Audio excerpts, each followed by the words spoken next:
प्यारे बच्चों, आज का जो हमारा टॉपिक है ये है स्ट्रोंगिलॉइडिस स्टरकोरेलिस।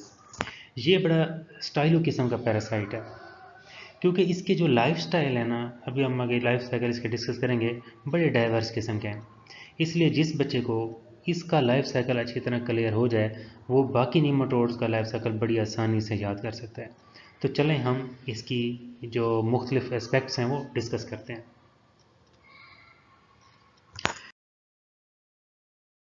ये साउथ ईस्ट एशिया में पाया जाता है। इसकी जो लेंथ है वो 2 to 3 मिलीमीटर होती है, ज़्यादा बड़ा नहीं होता।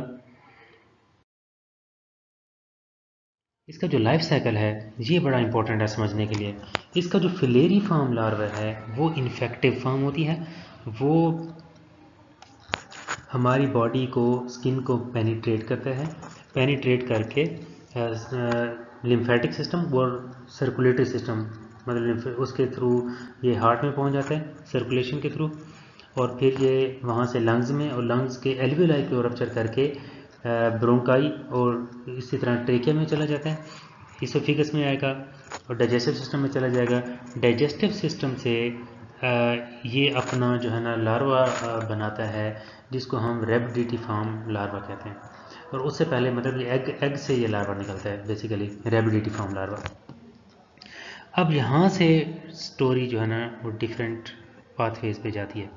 नंबर 1, एक तो सीधा सीधा ये है कि रेबिडिटिफॉर्म जो लार्वा है वो फिलेरी फार्म लार्वा में कन्वर्ट हो जाता है इन्वायरमेंट में जाके। याद रखें, यही रेबिडिटिफॉर्म लार्वा इन्वायरमेंट में आएगा, इन्वायरमेंट से ये फिलेरी फार्म में कन्वर्ट हो जाएगा। वो फिलेरी फार्म आगे इन्फेक्टिव फार्म को आगे अपना वो लाइफ साइकिल जारी रखेगी। इस लाइफ स्टाइल को हम डायरेक्ट लाइफ साइकिल कहते हैं। ठीक हो गया। दूसरा इसका मैकेनिज़्म ये है कि जैसे ये इसके एग से ये रेबिडिटिफॉर्म लार्वा निकलता है, वो फिलेरी फार्म में कन्वर्ट हो जाता है। फिलेरी फार्म में कन्वर्ट हो के इंटेस्टाइन के अंदर रप्चर करके इसी तरह वो फिर सर्कुलेशन में शामिल हो जाता है, हार्ट लंग माइग्रेशन करता है। मैंने आपको पहले बताया हार्ट लंग माइग्रेशन किसे कहते हैं, ऐसे पैरासाइट्स जो सर्कुलेशन के थ्रू हार्ट में जाएं, लंग्स में जाएं और फिर डाइजेस्टिव सिस्टम में आएँ। इस किस्म की माइग्रेशन को हम हार्ट लंग माइग्रेशन कहते हैं, और ये सिर्फ नीमाटोड्स के अंदर पाई जाती है। ठीक हो गया। इस टाइप के लाइफ स्टाइल को हम इसके ऑटो इन्फेक्शन कहते हैं। ठीक हो गया। नेक्स्ट है कि दूसरा तरीका ये है कि जो रेबिडिटिफॉर्म लार्वा है मेच्योर होकर मेल और फीमेल में कन्वर्ट हो जाता है, और ये जो मेल फीमेल होंगे आपस में फर्टिलाइजेशन करेंगे, उसमें से एग बनेंगे, और वो जो एग हैं उसमें से रेबिडिटिफॉर्म लार्वा बनेगा और उससे फिलेरी फार्म लार्वा बनेगा। वो जो फिलेरी फार्म लार्वा है अगेन उसी तरह ये इन्फेक्टिव होगा और वो ह्यूमन स्किन को पेनिट्रेट करके अपनी लाइफ गुजारेगा। ये जो पोर्शन है, ये वाला जो इन्वायरमेंट के अंदर मेच्योर मेल फीमेल बने, एग्स बने, रेबिडिटिफॉर्म लार्वा बना, फिलेरी फार्म, इसको हम इनडायरेक्ट लाइफ साइकिल कहते हैं इसका। तो मेरे प्यारे बच्चों अच्छी तरह याद रखें, इसका लाइफ साइकिल वैसे ही है जैसे एस्केरिस लुम्ब्रिकॉइडिस का है, एनकालोस्टोमा ड्यूटीनेल का है, लेकिन इसमें थोड़ी सी डाइवर्सिटी ज़्यादा है। फिलेरी फार्म इसकी इन्फेक्टिव फार्म है, ये ऐसे ही है जैसे एनकालोस्टोमा ड्यूटीनेल की है। इन्फेक्टिव फार्म जब स्किन में आज पेनिट्रेट करेगी तो सर्कुलेशन में, मतलब लिम्फेटिक सिस्टम के ज़रिए और हमारी जो ब्लड वेसल्स हैं कैपिलरीज के ज़रिए ये सर्कुलेशन में आ जाएगा, हार्ट में चला जाएगा।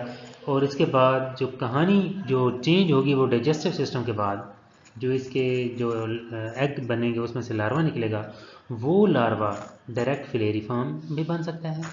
वो लार्वा मैच्योर होके फीमेल मेल में कन्वर्ट हो सकते हैं, और वही लार्वा रेबिडिटिफॉर्म में कन्वर्ट होके दोबारा इंटेस्टाइन को रप्चर करके भी ब्लड सर्कुलेशन में जा सकता है, और इसी तरह वो अपने सारे काम रिपीट करना शुरू कर देगा। अगर ये इंटेस्टाइन के अंदर ही दोबारा चला जाता है, इसको ऑटो इन्फेक्शन कहेंगे। अगर रेबिडिटिफॉर्म लार्वा फिलेरी फॉर्म बन जाता है और वो पेनिट्रेट आगे करता है, इसको हम डायरेक्ट लाइफ साइकिल कहेंगे।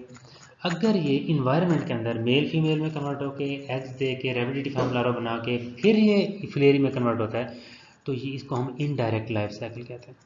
तो इसको आपने बड़ी अच्छी तरह समझना है और याद करना है।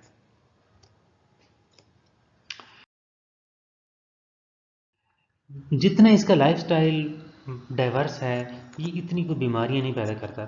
स्किन में जब ये मतलब पेनिट्रेट करेगा रप्चर करेगा तो इसमें डर्माटाइटिस काज कर सकता है, प्लूराइटिस और आर्टिकेरिया।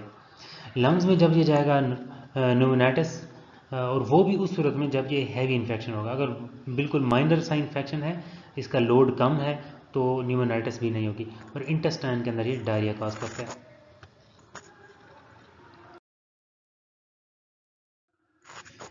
इसको जो है हम डायग्नोज कैसे करते हैं, इसका सिर्फ लार्वा ही हमें स्टूल में मिलता है, इसके जो एग्स हैं वो स्टूल में नहीं मिलते।